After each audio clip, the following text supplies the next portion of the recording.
This is Paul Morris. Everybody knows Chris Bradford. This is Paul Morris, and he's going to open up today's Java, which is live from Walter's Southern Kitchen. What did you just eat, Bradford? I just had smoked wings. Can't recommend them enough. Very good. Very good. He says, I got chili and cheese fries coming, but don't tell my wife. And she can't. She's over there. And I got pulled pork, and it was great. Pulled pork, says Paul Morris, longtime subscriber here. He's going to open up the line of questioning today. What do you got, Paul? Make it an easy one. Easy. Do you think there's any chance that Nutting will sell the Pirates? Oh, jeez. Okay, you first, Bradford. No Thanks. chance. Not a chance at all. As long as he can still turn a profit, I don't see that happening. I don't understand why he keeps owning the team when he has to realize that public perception is so bad against him. It is, but at the same time, why would he sell the team if, on one hand, he knows he's going to make these profits, but why would he not sell the team if the windfall would be massive? I mean, think about this. This man has put a total of $90 million into this team, right? He's got a stadium out of it. $90 million. Well, not technically. You know how that goes. But he's put $90 million in. That team could be sold for $1 billion. Yeah, I think it really could. It probably could. I mean, just the value of the team with the location of the stadium and everything. So why around. not give it up? Why hang on to it? Why make everybody miserable, including presumably himself? I think that's the billion-dollar question: is why has he continued to hold on? It is a billion-dollar question. Because, as I was saying, the public perception against Bob Nutting is so great in this town. I just don't understand why he won't just give it up. But it's great against all of these guys. And all they do is just hunker down and show up and do the same thing year after year. It can't be worth it.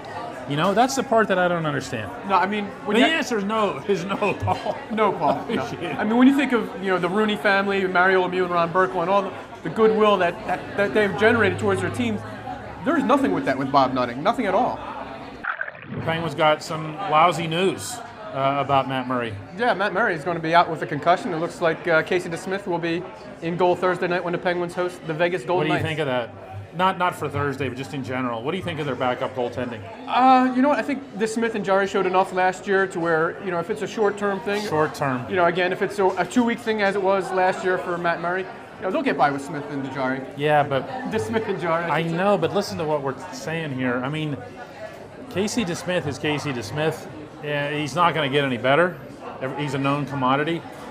And Tristan Jarry showed yet again, I think, in this past preseason that he's not all there in terms of his focus, his prep, his poise. It's not there. No, there's a reason why he's in Wilkes-Barre now and why Casey DeSmith keeps winning that job. It was last spring he got picked over. Barely. But I think long-term, the organization looks at him as a possible long-term backup to Matt Murray.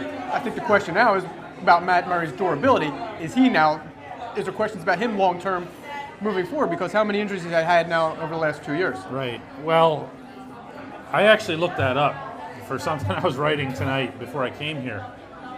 And he has had, get this is since coming into the NHL for good. Remember, it was in March of 2016 before his first cup run, which wasn't that long ago. He's had 3 lower body injuries, a couple of them major. Remember when Voracek went into him in the goalpost?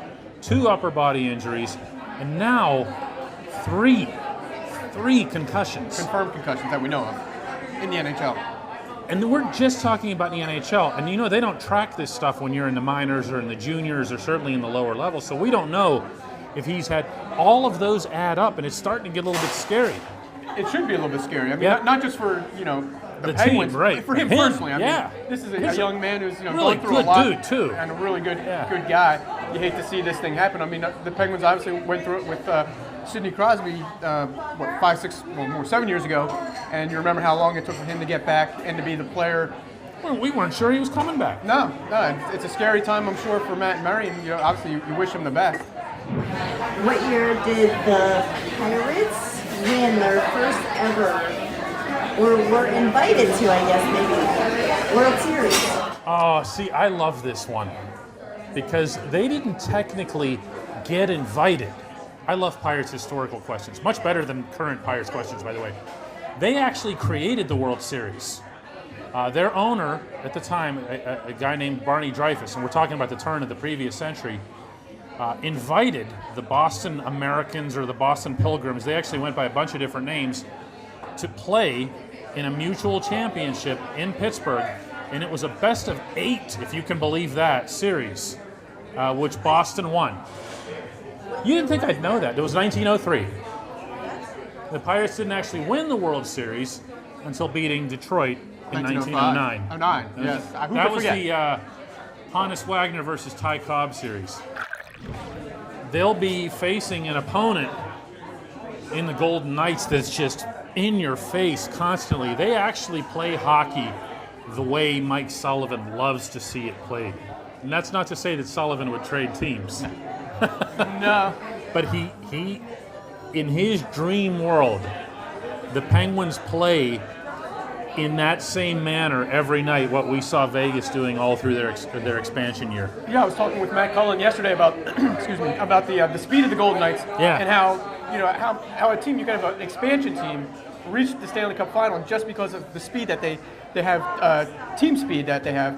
And he was saying, this is the fastest league that he's seen, the best version of the NHL that he's ever seen. And I tend to agree. When you see a team like Vegas be able to get to the Stanley Cup final, so this is going to be a huge test for the Penguins. And you have to wonder if maybe that system or that style is, it's such a copycat league that hasn't kind of caught up to them. Yeah, you mean the Penguins' own style. Yeah. I mean, you've heard it too, Chris. When we go into locker rooms, I'd say 2-3 years ago, there was one team out there that was talking about playing a fast game, aggressive game, puck possession game.